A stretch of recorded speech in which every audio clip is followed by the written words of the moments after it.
आज का प्रातः क्लास है 5/12/68। रूहानी बच्चों को रूहानी बाप समझा रहे हैं कि यहाँ बैठे तुम क्या करते हो।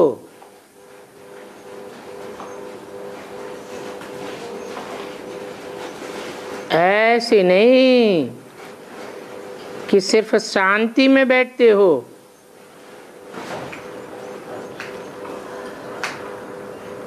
नहीं, तुम तो अर्थ सहित ज्ञान में अवस्था में बैठते हो। तुम बच्चों को ज्ञान है कि बाप को हम क्यों याद करते हैं।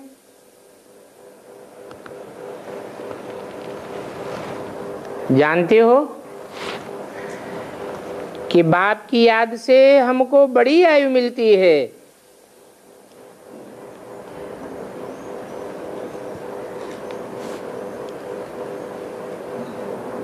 याद से आत्मा पावरफुल होती है ना, तो आयु बड़ी हो जाती है। बाप को याद करने से बीमारी आदि और पाप आदि सब कट जाते हैं।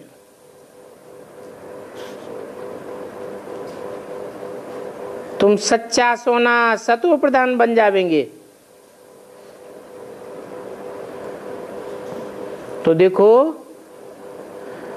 तुम्हारी आत्मा का कितना श्रृंगार होता है। तुम्हारी आयु भी बड़ी हो जाती है, आत्मा कंचन हो जाएगी। अभी तो आत्मा में खाद पड़ी हुई है। याद की यात्रा से वो सभी खाद सतो रजो तमो की निकल जाएगी।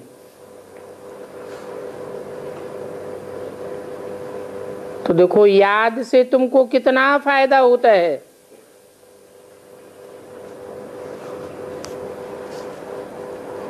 तुम स्वर्ग के निवासी बन जाएंगे और बहुत धनवान बनेंगे।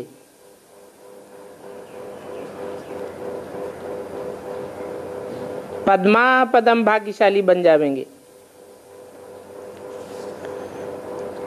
इसलिए बाप कहते हैं मन मना भव, माम एकम याद करो। कोई देहधारी के लिए तो नहीं कहते हैं, और कोई देहधारी कह भी नहीं सकता कि माम एकम याद करो।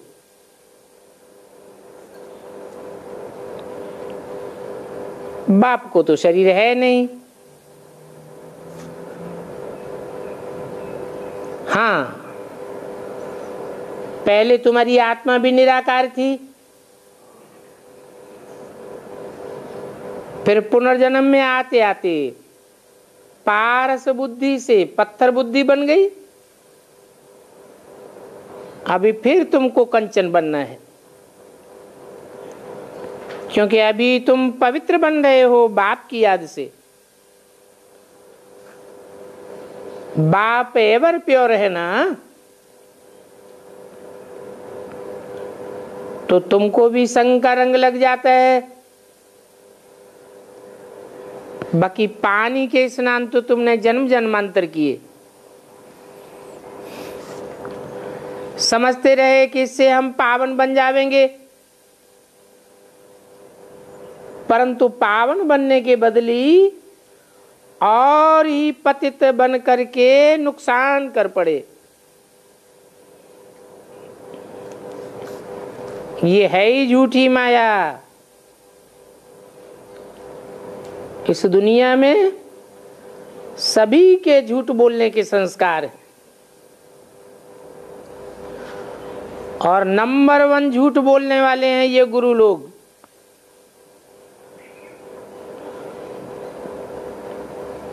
बाप कहते हैं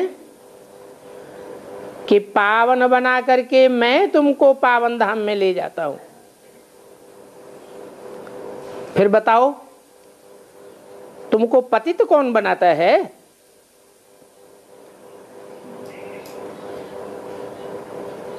जरूर कहेंगे ये गुरु गोसाई आदि जो खुद ऊपर से नीचे आते हैं वो तुमको भी पतित नीचे ले जाते हैं। अभी फील करते हो कि हम जन्म जन्मांतर कितना गंगा स्नान करते आए परंतु पावन तो नहीं बने।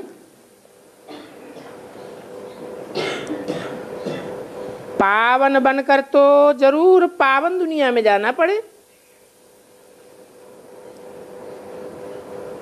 ये तो दुखधाम है,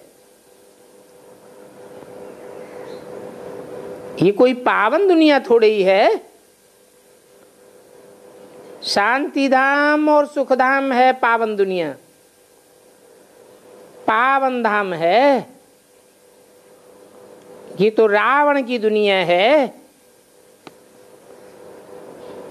इसको दुखधाम कहा जाता है। नाम ही है रावण। जो लोगों को रुलाता है उसको रावण कहा जाता है। ये तो सहज समझने की बातें हैं।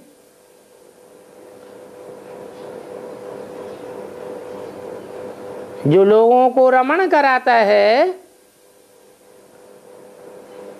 उसे राम कहा जाता है। इन बातों को समझने में कोई मुश्किलात की बात तो नहीं है। तो जो कोई भी मिले सिर्फ यही बात बोलो कि अपन को आत्मा समझ, बेअद के बाप को याद करो।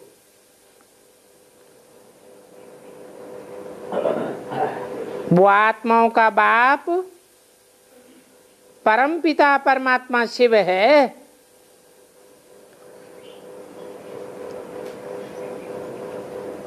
वो ही एक है जो सबके लिए कल्याणकारी है। शरीर का तो हर एक का अलग अलग बाप होता है।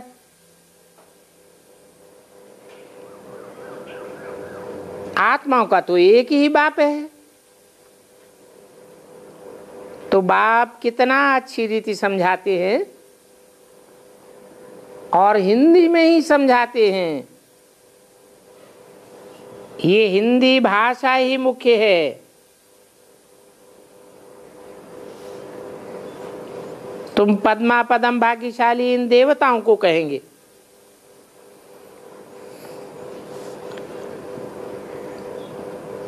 वही देवात्माएं अभी अपन को हिंदू कहलाने लग पड़ी हैं। तो ये देवताएं कितने भाग्यशाली, और ये किसी को पता नहीं है कि ये देवताएं स्वर्ग के मालिक कैसे बने। अभी बाप तुमको सुनाए रहे हैं कि ये लक्ष्मी नारायण जैसे देवताएं इस सहज राजयोग के द्वारा इस पुरुषोत्तम संगम युग पर ही इतने उत्तम बने। अभी तो पुरानी दुनिया है और नई दुनिया आने वाली है। तो दोनों का संगम है। संगम में तुम पुरुषोत्तम बन जावेंगे। तो इसका नाम है पुरुषोत्तम संगम युग। फिर तुम नई दुनिया के मालिक होंगे। अभी तो बाप सिर्फ कहते हैं 2 अक्षर सहित अर्थ सहित याद करो तो भी ठीक है। गीता में मन मना भव अक्षर पढ़ते हैं, सुनते हैं, सुनाते हैं, परंतु सुनाने वाले अर्थ बिल्कुल नहीं जानते।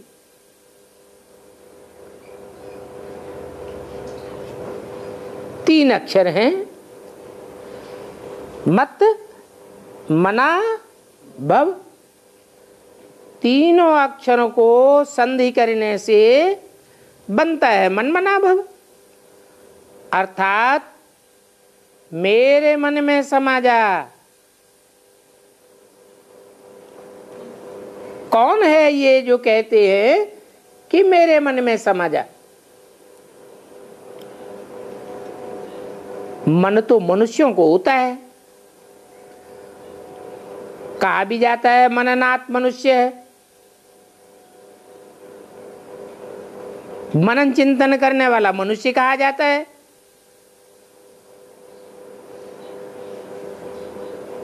देवताएं थोड़े ही मनन चिंतन मंथन करते हैं,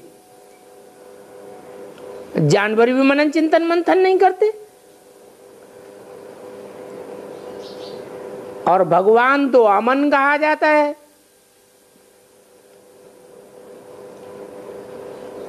तो जरूर वो अमन सदैव रहने वाला है। जरूर कोई मनुष्य में प्रवेश करता होगा। जिस मनुष्य में प्रवेश करता है उसको भी निराकारी स्टेज में टिकाए देता है। मन एकाग्र हो जाता है तो अमन हो जाता है। इसलिए बोला मन मना भव, मेरे मन में समा जा।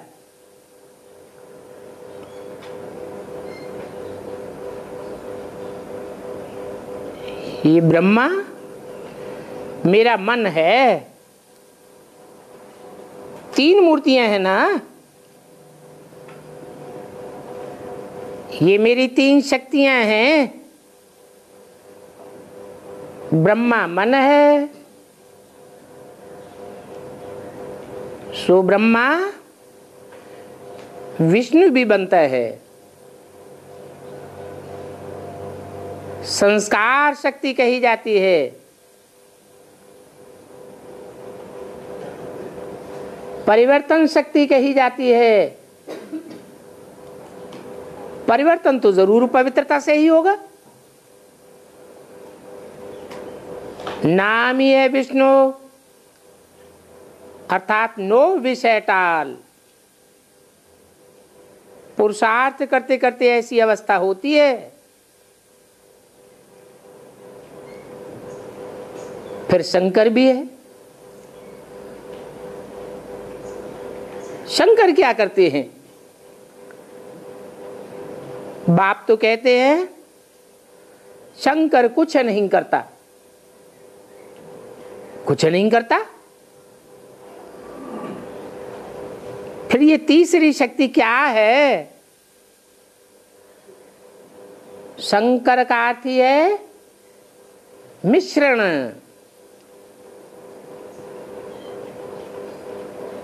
तो जरूर तीन आत्माएं कार्य करती हैं।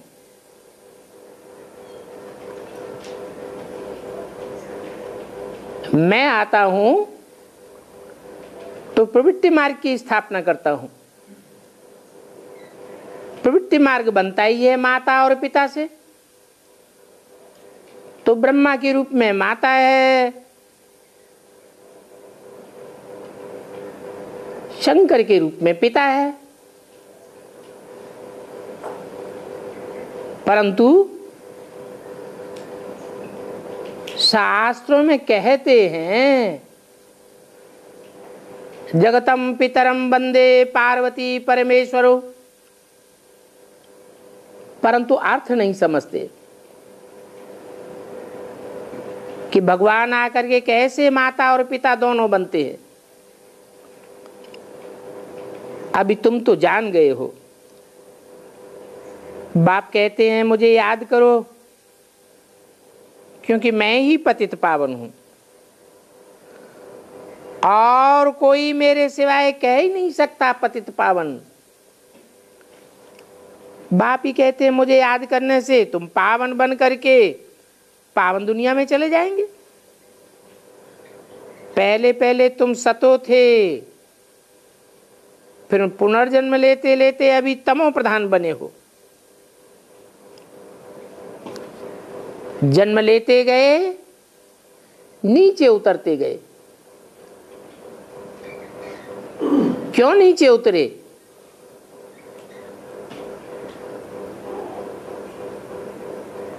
नीचे उतरने का कारण क्या हुआ?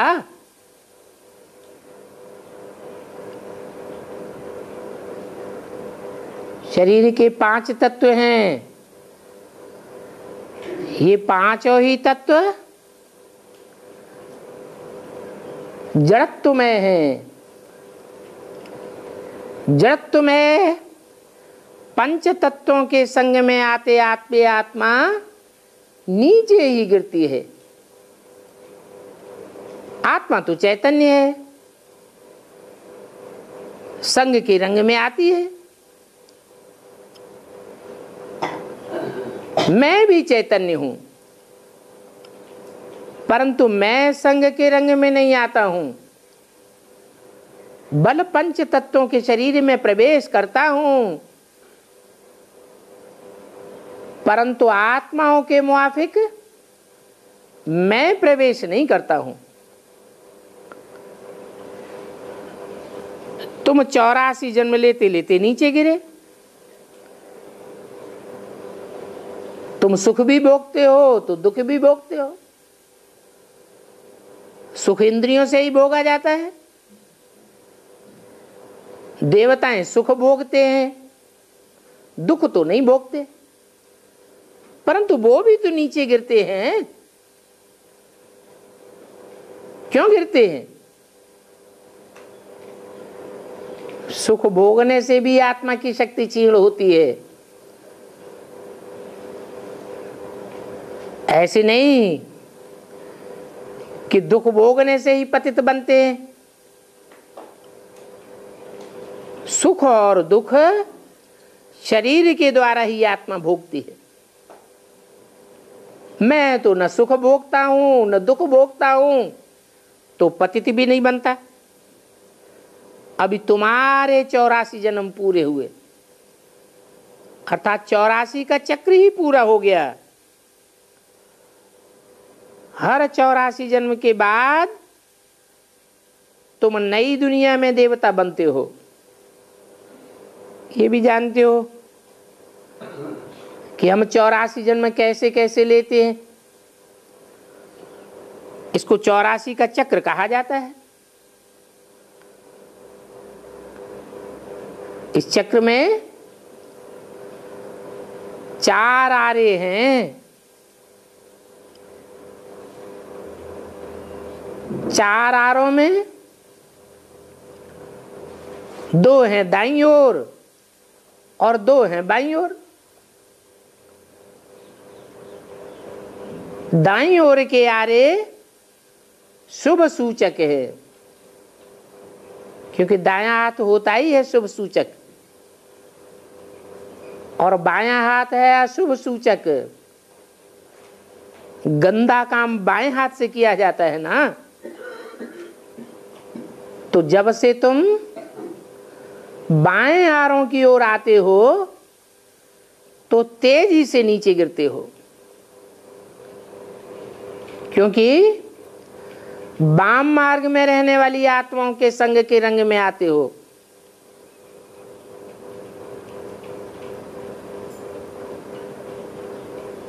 तो दाईं ओर के आरे और बाईं ओर के आरे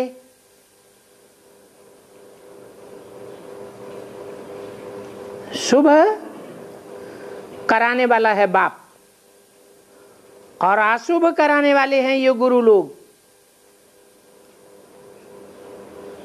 इब्राहिम, बुद्ध, क्राइस्ट, गुरु नानक, ये बड़े बड़े गुरु हैं, अपने अपने धर्म के रचयिता हैं, परंतु उन्हें कोई धर्म थोड़े ही कहेंगे। धर्म तो एक बाप ही आकर के स्थापन करते हैं। अभी तुम रचयिता बाप और रचना दोनों को जान गए हो। जानने से तुम आस्तिक बन गए हो। तुम्हारी आस्था है पक्की, तुम्हारी सच्चाई के प्रति आस्था है। जानते हो कि एक बाप ही सच्चा है, बाकी सब झूठ। पहले तुम बाप को नहीं जानते थे, तो जन्म जन्मांतर तुम नास्तिक थे, अर्थात तुम्हारी आस्था असत्य के प्रति थी। ये बात जो बाप सुनाते हैं और कोई नहीं जानते हैं। इस दुनिया में तुम कहीं भी चले जाओ, तुमको ये बातें कोई भी नहीं सुनावेंगे। अभी तो दोनों ही बाप तुम्हारा श्रृंगार कर रहे हैं। कौन दोनों बाप?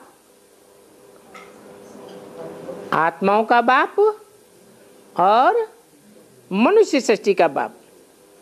आत्माओं का बाप है निराकार और मनुष्य सृष्टि का बाप है साकार। निराकार बाप तुम्हारे ज्ञान रत्नों से श्रृंगार करते हैं। पहले तो बाप अकेला था, परम धाम में था ना, वहां शरीर तो होता नहीं है। फिर से पतित दुनिया में आते हैं, पतित तन का आधार लेते हैं, तो बाप अकेला नहीं कहेंगे, तो दो बाप हैं। ये भी जानते हो कि ऊपर बैठे बैठे तो तुम्हारा श्रृंगार कर नहीं सकते।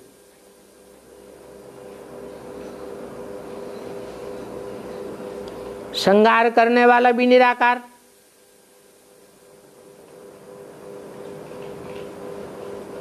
इस दुनिया में आते हैं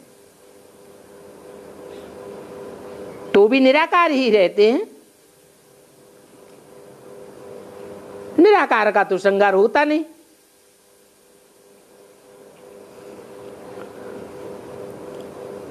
और ऊपर से तुम्हारा श्रृंगार कर सकते नहीं, तो जरूर साकार में आना पड़े।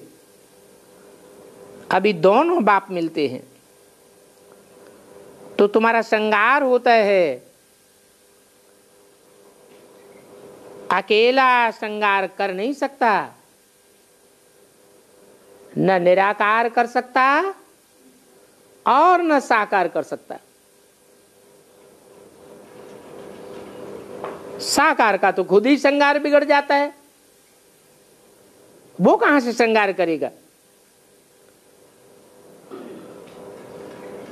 कहते भी है बत्त 12, बाकी प्रेरणा आदि की शक्ति की बात नहीं है। ऊपर बैठे बैठे प्रेरणा नहीं कर सकते।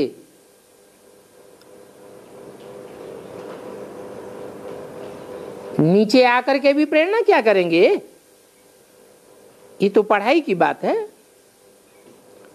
ऊपर से बैठे बैठे प्रेरणा द्वारा बल तो मिल नहीं सकता। तो निराकार जब साकार शरीर का आधार लेते हैं तो तुम्हारा श्रृंगार करते हैं, परंतु अभी वह बच्चों की श्रृंगारी हुई चलन कहां है? गटर में डूबने और डुबोने की कितनी कोशिश करते हैं। बाबा तो सदैव स्वर्ग में ले जाने का पुरुषार्थ कराते हैं। वो फिर विषय वैतरणी नदी में ले जाने का पुरुषार्थ करते हैं और कराते हैं।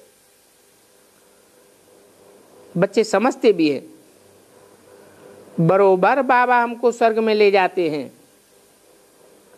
ड्रामा के प्लान अनुसार स्वर्ग में ले जाने के लिए बाबा बंधायमान है। उनको ड्यूटी मिली हुई है। किनको? बाबा को। बाबा किसे कहा जाता है? साकार और निराकार के मेल को बाबा कहा जाता है। निराकार कहाँ ले जाते हैं और साकार कहाँ ले जाते हैं? जरूर निराकार निराकारी धाम में ले जावेंगे और साकार साकारी धाम में ले जावेंगे। निराकार बाप हर 5-4 वर्ष के बाद आते हैं और आते भी हैं खास तुम बच्चों के लिए। तुम बच्चों अर्थात किसके लिए आते हैं? जो आत्मिक स्थिति में पक्का रहने का पुरुषार्थ करने वाले बच्चे हैं, उनके लिए ही आते हैं। और वो बच्चे योग बल से कंचन बनते हैं। अभी तुम कितने कंचन बनते हो? और तुम ही कंचन बनते हो कि स्वर्ग में जो भी आत्माएं आती हैं सब कंचन बनती हैं? है? कंचन माने सोना। स्वर्ग में आने वाले सभी कंचन बनते हैं या तुम ही कंचन बनते हो? हैं? 4.5 लाख ही कंचन बनते हैं। 100% कंचन तुम बनते हो। बाकी तो कुछ न कुछ औरों का संग लेते रहते हैं। तुम्हारी आत्मा और काया दोनों अभी कंचन बनती है। कितनों की है? कितनों की? 9 लाख की? 9 लाख की भी नहीं, तुम्हारी आत्मा भी कंचन बनती है और तुम्हारा शरीर भी कंचन बन जाता है। फिर रावण राज्य में तुम छीछ ही बन जाते हो।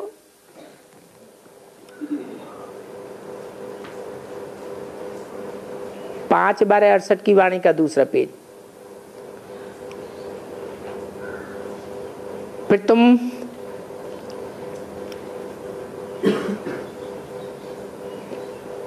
कितना माथा मारते हो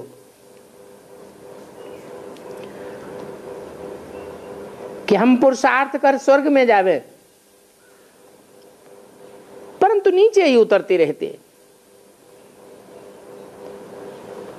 अभी तुम साक्षात्कार करते हो कि हम इस पुरुषार्थ है ऐसा संगारा हुआ बनेंगे। वहां क्रिमिनलाई होती नहीं है।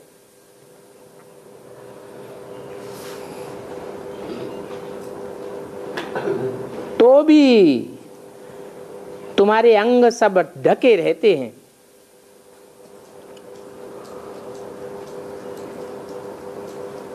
यहां तो देखो कितने नंगे रहते हैं। जो कोई भी बल देखे और हमारे ऊपर फिदा होकर हमारा भी मुंह काला करे और अपना भी करे। ये छी बातें रावण राज्य में सीखते हैं।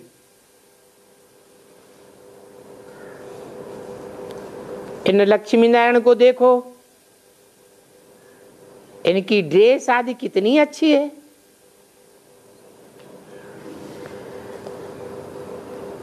यहां तो सभी देह अभिमानी हैं।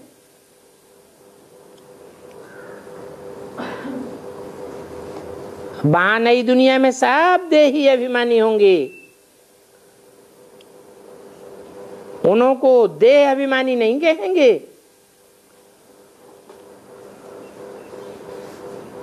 इन लक्ष्मी नारायण की तो नेचुरल ब्यूटी रहती है,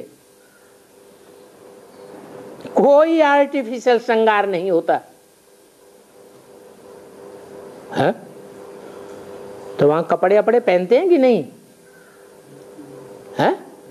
कपड़े आर्टिफिशियल होते हैं या नेचुरल होते हैं? हैं? कपड़े तो आर्टिफिशियल होते हैं,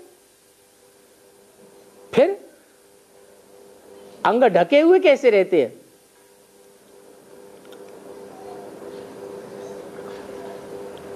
हैं? यहां भी अगर कोई पवित्र रहना चाहे, चलो कन्या माता ही हो क्यों न हो, चाहे तो आंखों का पर्दा सदैव रख सकती है कि नहीं रख सकती है? हैं? आर्टिफिशियल पर्दा, घूंघट आदि, बुर्का आदि पहनने की जरूरत है नहीं। तो वहां आत्माभिमान का नेचुरल पर्दा है, वहां देह जो 5 तत्वों की बनी हुई देह है वो पूरा कंट्रोल में रहती है, आंखें भी कंट्रोल में रहती हैं, सारी इंद्रियां कंट्रोल में रहती हैं। तो कहेंगे नेचुरल ब्यूटी। बाप तुमको ऐसा नेचुरल ब्यूटीफुल बनाते हैं। आजकल तो दुनिया ऐसी हो गई है कि कोई सच्चा जेवर पहन भी नहीं सकता, कोई पहने तो उनको ही लूट ले जाते हैं। 12 मास तक भी उनके पिछाड़ी पड़े रहे, जब तक उनको चांस मिले लूटने का। वहां तो ऐसी कोई बातें होती नहीं है, वहां कोई भी चोर लुटेरे होते नहीं है। तो ऐसा श्रृंगार करने वाला बाप तुमको मिला है।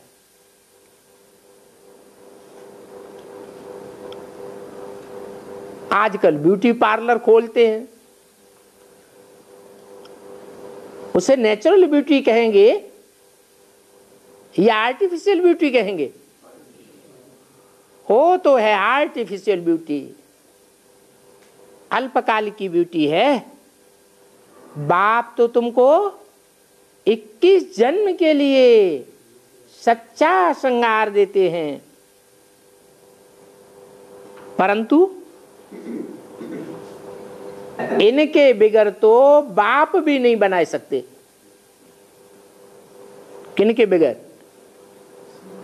हैं?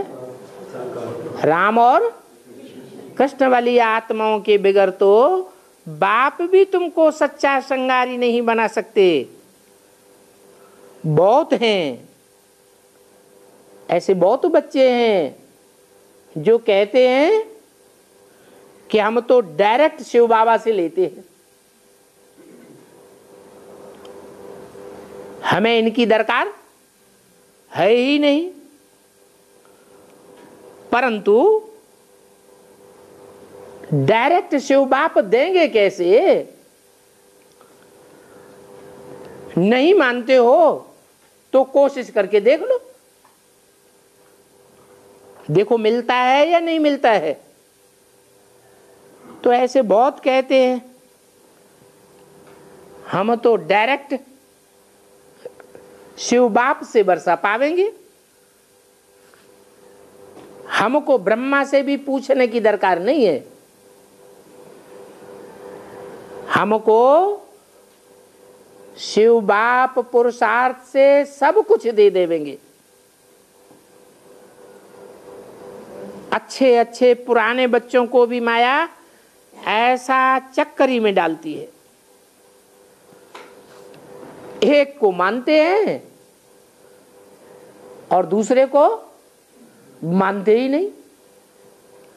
जानते नहीं है कि बाप प्रवृत्ति मार्ग की स्थापना करने के लिए प्रवृत्ति मार्ग में आते हैं।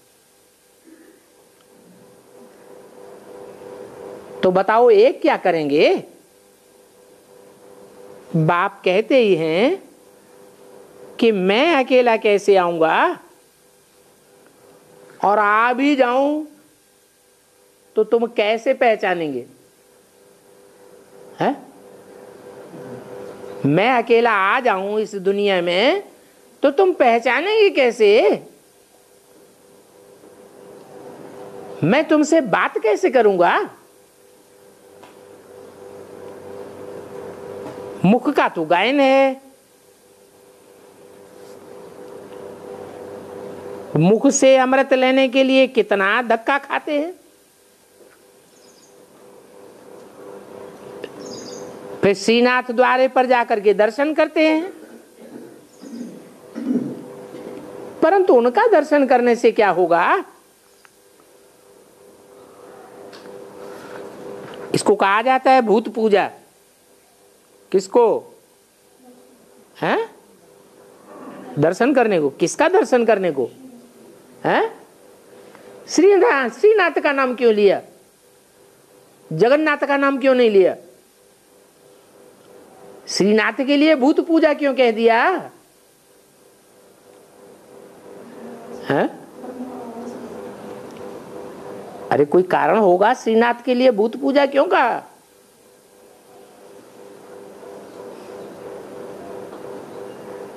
जगन्नाथ पार्ट किसका है? श्रीनाथ पार्ट किसका है? श्रीनाथ है कृष्ण का पार्ट, जगन्नाथ है राम वाली आत्मा का पार्ट।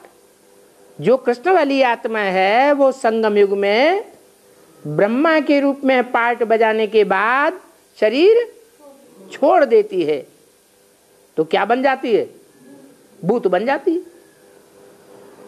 इसलिए बोला कि उनका दर्शन करने से क्या होगा? इसको कहा जाता है भूत पूजा।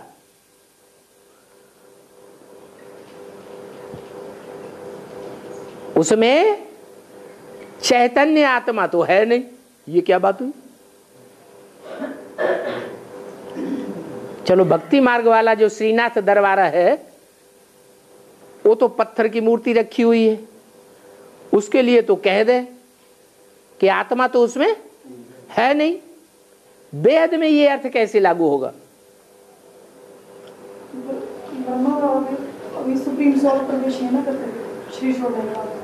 हाँ, ब्रह्मा में ब्रह्मा का जो पार्ट है वो आत्मा आत्मा तो है, परंतु जड़त्वमयी बुद्धि वाली आत्मा है या चैतन्यमयी बुद्धि है?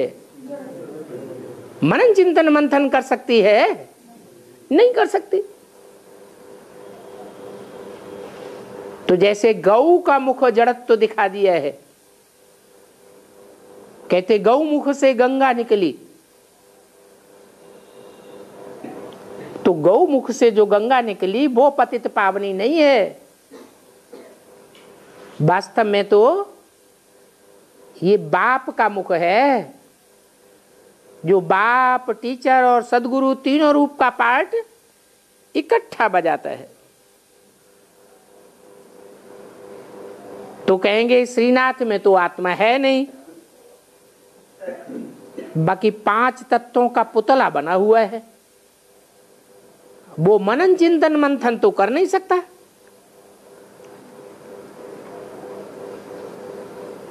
जानवर मनन चिंतन मंथन करते हैं या मनुष्य मनन चिंतन मंथन करता है?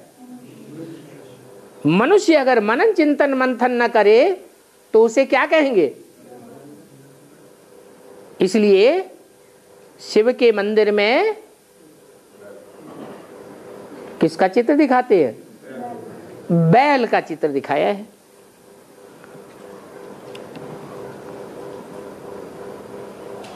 तो ऐसी भूत पूजा करना गोया माया को याद करना हो गया। ये 5 तत्व प्रकृति के हैं। 5 तत्वों का प्रकृति का पुतला शरीर कहा जाता है। उनको याद करने से क्या होगा? प्रकृति का आधार तो सभी को है, परंतु वहां नई दुनिया में तो होती है सतो प्रधान प्रकृति, और यहां तो है तमो प्रधान प्रकृति। प्रकृति का पार्ट किसका है?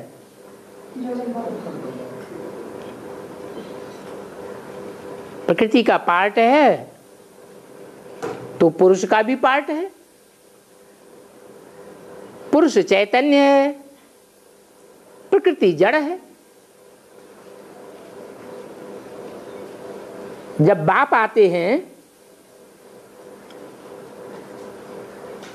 तो प्रकृति और पुरुष दोनों ही रूप में प्रत्यक्ष होते हैं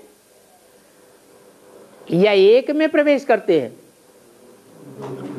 दोनों में ही साथ साथ प्रवेश होता है। अर्थात जगत पिता का पार्ट और जगदम्बा का पार्ट साथ साथ नुदा हुआ है। जगदम्बा है प्रकृति का साकार स्वरूप और प्रजापिता है पुरुष का पहला रूप। पुरीं शेते इति पुरुष, जो शरीर रूपी पुरी में आराम करता है उसे पुरुष कहा जाता है।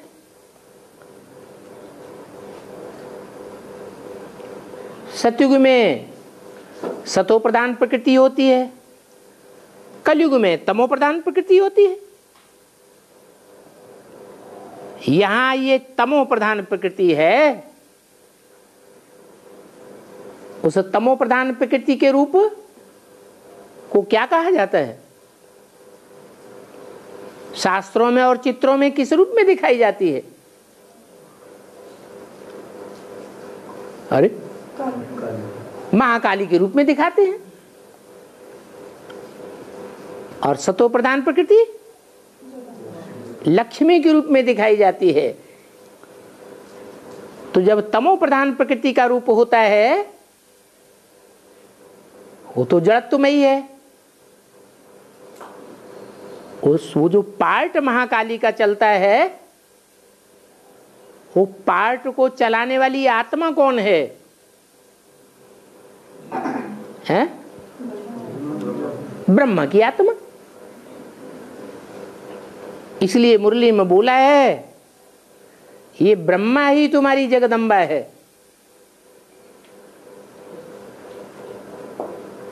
क्योंकि जो जगदम्बा का रूप पूजनीय है, जो बाद में प्रत्यक्ष होता है, उसमें कौन सी आत्मा पार्ट बजाती है? ब्रह्मा की सोल पार्ट बजाती है। इसलिए महाकाली के मस्तक पर कौन दिखाते हैं? हैं? हैं? चंद्रमा दिखाते हैं। अधूरा या संपूर्ण?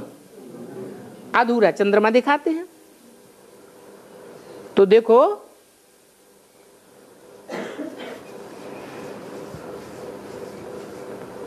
ये जो अधूरा चंद्रमा है वो किसकी यादगार है? ब्रह्मा की यादगार है। बाप तो सतो प्रधान प्रकृति का आधार ही नहीं लेते। इनको आधार नहीं लेना पड़ता है। कैसी प्रकृति का आधार लेते हैं? तमो प्रधान प्रकृति का आधार लेते हैं। यहां इस दुनिया में तो सतो प्रधान प्रकृति मिल ही नहीं सकती। ये जो भी साधु संत आदि हैं, बाप कहते हैं इन सभी का उद्धार मुझे ही करना पड़ता है।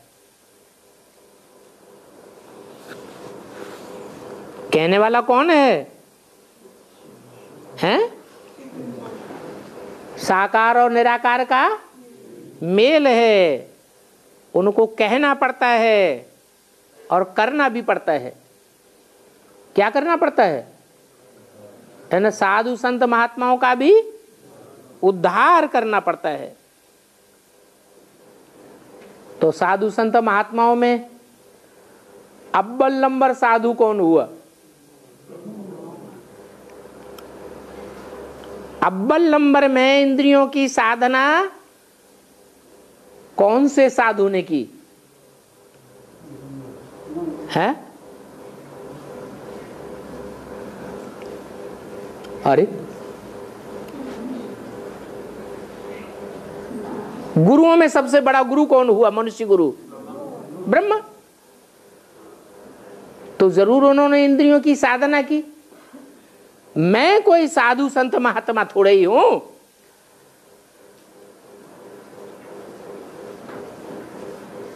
मैं साधु संत अर्थात इंद्रियों की साधना करने वाला, साधने वाला साधु नहीं हूं। मैं मन की साधना करना कराने वाला हूं या इंद्रियों की साधना करने कराने वाला हूं? मैं तो इंद्रियों की साधना नहीं करता हूं। मैं तो कहता हूं घर गृहस्थ में रहो, घर गृहस्थ की पालना करो। क्या करो? मन को कंट्रोल करो। इंद्रियों के व्यवहार में अगर मन रस नहीं लेगा तो इंद्रियों का जो व्यवहार है उससे पाप पुण्य बनेगा है? नहीं बनेगा। तो मैं तो बेहद की बातें बताता हूं, है ना। साधु संत महात्माओं की बुद्धि में ये बात जल्दी नहीं बैठती है। ब्रह्मा की बुद्धि में ये बात बैठती है? नहीं बैठती। तो कहते हैं इनका भी मुझे उद्धार करना पड़ता है। उद्धार माने उद्ध हर, दो शब्द हैं। उत माने ऊपर, हर माने हरण करके। इनको भी, इनकी आत्मा को भी हरण करके मुझे ऊपर ले जाना पड़ता है।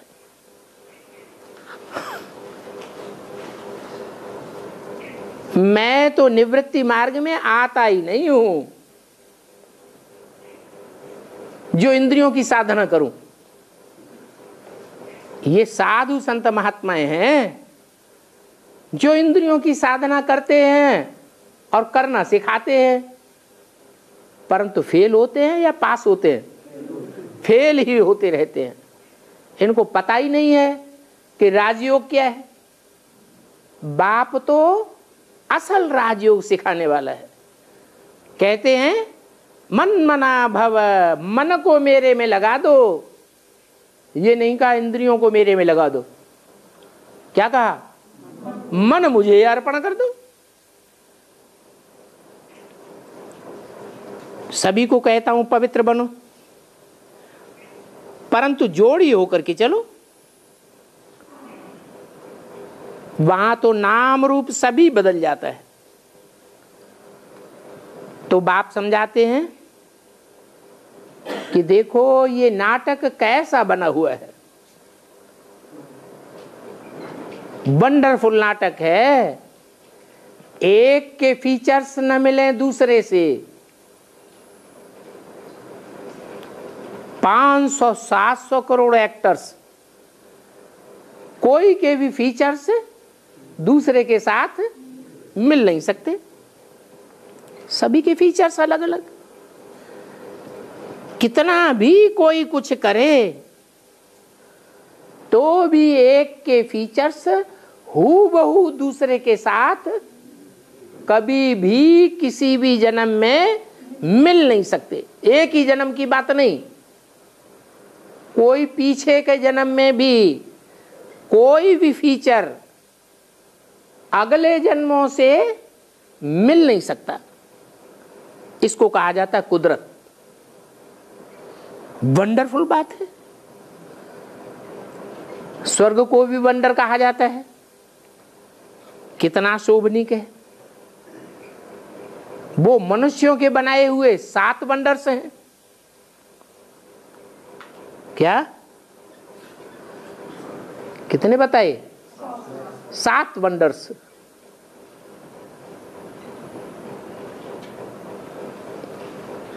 तो मनुष्य कितने हुए? मुखिया है, जरूर कोई 7 मनुष्य ही हुए होंगे ना। बाप का है 1 वंडर, वो 7 मनुष्य हैं जिन्होंने 7 वंडर्स बनाए। तो वो 7 वंडर्स एक पूर में रखो और यह एक पूर में रखो, तो ये 7 वंडर से भी भारी हो जाएगा। कौन सा वंडर? जो वंडर बाप स्थापन करते हैं, स्वर्ग। तो कहेंगे एक तरफ है ज्ञान और दूसरी तरफ है भक्ति। दोनों को 2 पलड़ों में रखो। एक तराजू के 2 पलड़े होते हैं ना, तो ज्ञान की तरफ बहुत भारी हो जाएगा। अभी तुम तो समझते हो कि भक्ति सिखलाने वाले तो ढेर के ढेर हैं, ज्ञान देने वाला तो एक ही बाप है।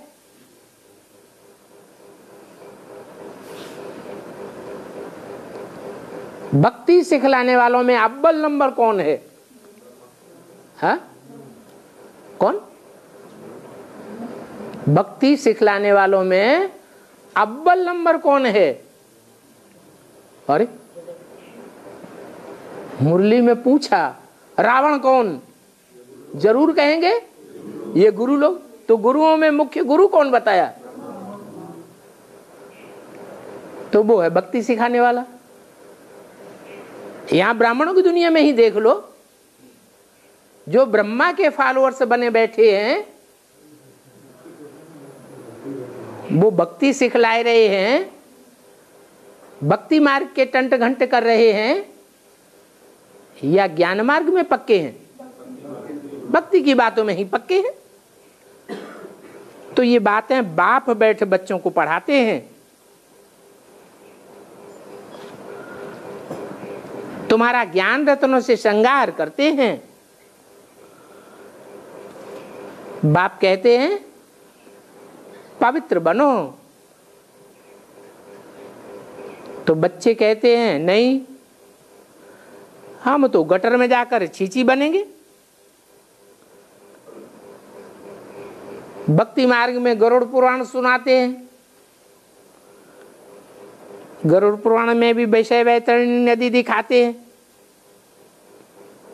बिच्छू टिंडन सर्प आदि 1-2 को काटते रहते हैं। ये है ही वैशाली की दुनिया। बाप कहते हैं तुम भक्ति मार्ग में कितने निर्धन के बन जाते हो, हम तुमको गार्ड बनाता हूं, तुम फिर उल्टा बन जाते हो। क्या उल्टा है? गार्ड का उल्टा क्या? डाक बन जाते हो। बाप तुम बच्चों को ही समझाते हैं क्या? और कोई सी ये बातें नहीं कहते? बच्चों से ही क्यों कहते हैं? हैं? बच्चे आत्मा अभिमानी हैं तो सुन लेते हैं। देह अभिमानियों को कहें तुम डॉग हो, तुम बंदर हो, तो सुनेंगे? नहीं सुनेंगे। बाहर में कोई से भी ऐसा सीधा कहो कि तुम डॉग हो, तुम बंदर हो, तो लाठी मारेगा। बड़ी युक्ति से समझाना होता है। कई बच्चों में ये बातें समझाने का अकल ही नहीं रहता है। बातचीत करने का अकल होना चाहिए ना। छोटे बच्चे तो एकदम इनोसेंट होते हैं, इसलिए उनको महात्मा कहा जाता है। कहाँ कृष्ण महात्मा और कहाँ ये सन्यासी निवृत्ति मार्ग वाले, ये अपन को महात्मा कहलाते हैं। वो कृष्ण है प्रवृत्ति मार्ग का, ये महात्माएं हैं निवृत्ति मार्ग वाले। वो कब भ्रष्टाचार से पैदा नहीं होते हैं। कृष्ण जैसे महात्माएं, उनको कहते ही हैं श्रेष्ठाचारी। अभी तुम श्रेष्ठाचारी बन रहे हो, ये बच्चे जानते हैं। यहाँ बाप और दादा दोनों इकट्ठे हैं। ये श्रृंगार अच्छा जरूर करेंगे तो सभी की दिल होगी।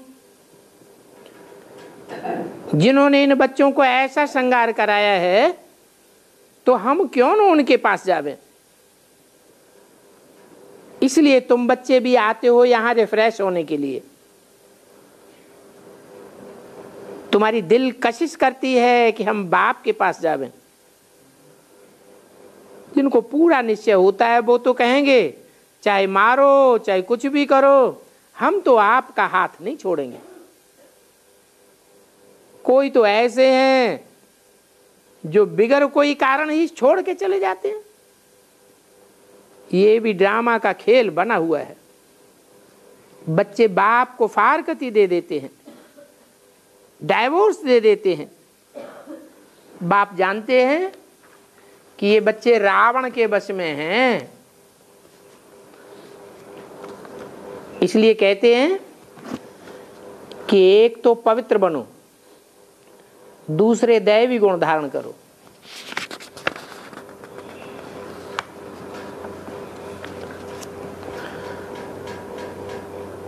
पांच बारह 68 की वाणी का 3रा पेज। अपना पोता मेल सदैव रखते रहो। रावण द्वारा तुमको घाटा पड़ता है, मेरे द्वारा तुमको फायदा होता है। व्यापारी लोग तो इन बातों को अच्छी रीति समझ जाएंगे। ये ज्ञान रतन है। कोई बिरला व्यापारी ही इनसे व्यापार करे। अभी तुम आए हो व्यापार करने, कोई तो अच्छी रीति व्यापार करके स्वर्ग का सौदा 21 जन्मों के लिए ले लेते हैं। अरे 21 जन्म तो क्या, 50-60 जन्मों तक भी तुम बहुत सुखी रहते हो। कैसे कैसे? 21 जन्म तो सतयुग त्रेता के हो गए, और 60 में से 21 घटा दो, कितने बचे हैं? 39 बचे। 39 में 21 जन्म द्वापर के घटा दो। क्या? 39 में 21 जन्म द्वापर के घटाए तो कितने बचे? 18 जन्म। 42 जन्म सतयुग कलयुग में होते हैं। 42 जन्मों में से 18 जन्म और घटा दो, कितने बचे हैं? 24 जन्म, वो भी लास्ट वाले। लंबी आयु होती है या छोटी आयु होती है? छोटी आयु होती है। कलयुग के अंत में तो एवरेज एज ही 30-35 साल रह जाती है। तो देखो तुम कितने सुखी रहते हो। पद्मा पदम पति तुम बनते हो। देवताओं के पैरों में पदम दिखाते हैं ना, परंतु इन बातों का अर्थ थोड़ा ही कोई समझते हैं। तुम अभी पद्मा पदमपति बन रहे हो, तो तुमको तो बहुत खुशी होनी चाहिए। बाप कहते हैं मैं कितना साधारण हूं, तुम बच्चों को स्वर्ग में ले जाने के लिए आया हूं।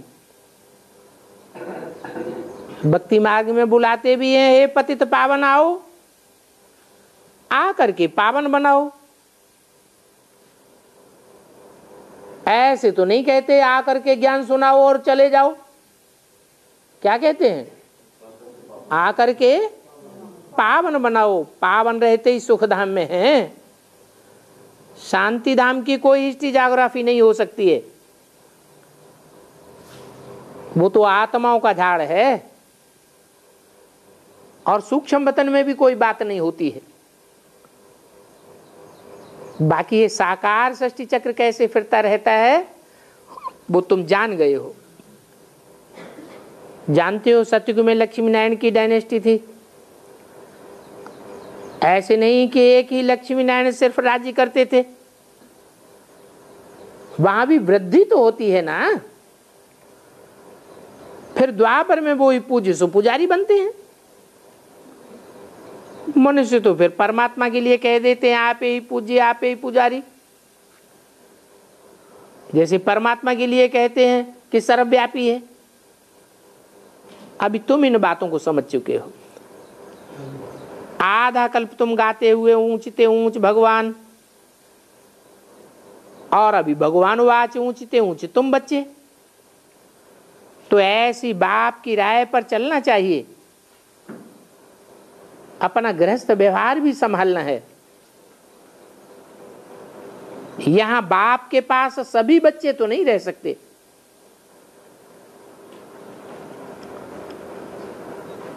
अभी ऐसा माहौल है, बना है दुनिया का कि सभी बच्चे बाप के पास आकर रह जाएं। सर्विस भी तो करनी है। सब रहने लगे तो फिर कितना बड़ा मकान बनाना पड़े। नीचे आबू रोड से लेकर के माउंट आबू तक मकान ही मकान बनाने पड़े। इसका मतलब सारी पहाड़ियां भर जाएंगी क्या मकानों से?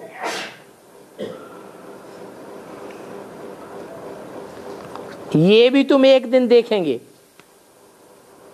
क्या हैं कि नीचे से लेकर ऊपर तक कितनी लंबी क्यू लग जाएगी दर्शन के लिए। कोई को दर्शन नहीं होता है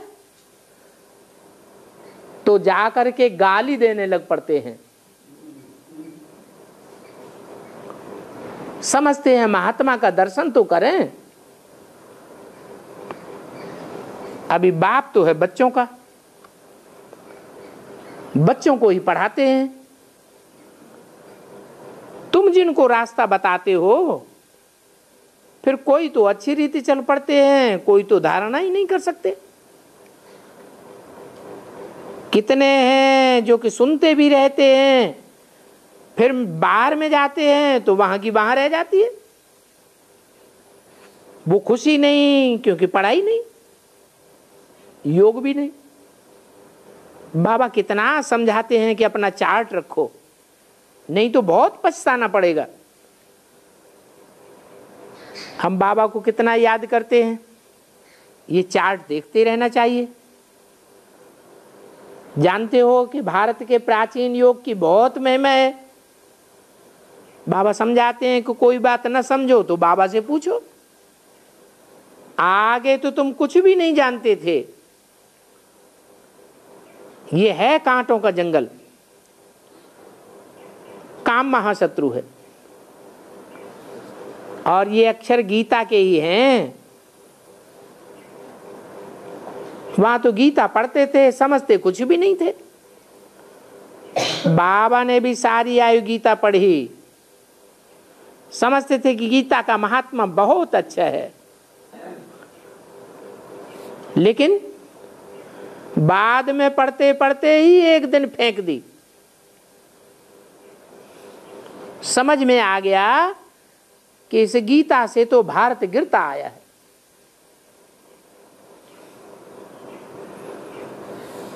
किसने फेंक दी? ब्रह्मा बाबा ने। एक तरफ कहते हैं कि फेंक दी, दूसरी तरफ कहते हैं कि आदि में गीता के ही अर्थ बैठ समझाते थे। अभी तो तुम जानते हो कि बाप सेकंड में ऊंच पढ़ाई देते हैं। वो गीता आदि तो पढ़ते पढ़ते पट्ट में आकर पढ़े। गीता ही माई बाप है, बाकी सब शास्त्र तो रचना है। और शास्त्र वेद आदि को माता नहीं कहेंगे, माता के साथ फिर पिता भी है। गीता माता है तो फिर भगवान बाप भी है। गीतापति भगवान कहा जाता है ना, पिता ने ही ये गाई हुई है, बाप आकर सुनाते रहते हैं। भक्ति मार्ग की गीता का कितना मान है। और गीता बड़ी भी होती है, गीता छोटी भी होती है। कृष्ण आदि के वही चित्र पैसे पैसे के मिल जाते हैं, वही चित्रों के फिर बड़े बड़े मंदिर बनाते हैं। अमरनाथ पर दिखाते हैं कि पार्वती को अमर कथा सुनाई, वहां फिर तोता भी दिखाते हैं। पैरट जो होते हैं वो पढ़ते हैं ना। एक होते हैं जंगली तोते और एक होते हैं कंठी वाले तोते। वो गीता पढ़ने वाला है जंगली तोता। कौन सी गीता? हाँ? वो भक्ति मार्ग की गीता पढ़ने वाला है जंगली तोता। अभी तुम्हारे में तो कंठी पड़ती रहती है, ज्ञान की कंठी है ना। तुमको अब विजयमाला का दाना बनना है। ऐसे मीठे मीठे बाबा को तुम सभी बाबा भी कहते हो, समझते हो कि उन्हीं से स्वर्ग की राजाई मिलनी है। सुनते कहते फिर कहते हो अहो मम माया, फारकती दे देते हैं। बाबा कहा तो बाबा माना ही बाप। भक्ति मार्ग में भी गाया जाता है, पतियों का भी पति है, गुरुओं का भी गुरु है, बापों का भी बाप है, तो वो एक ही है। आजकल तो सबसे बड़ा गुरु शंकराचार्य को मानते हैं। तुमने देखा है कि बड़े से बड़ा शंकराचार्य भी शिव की पूजा करते थे, तो फिर वो गुरु कैसे हुआ? तुम जानते हो कि गुरु तो भारी को कहा जाता है, गुरुतर, गुरुतम। तो एक ही सदगति दाता है। अच्छा, बच्चों को ओम शांति।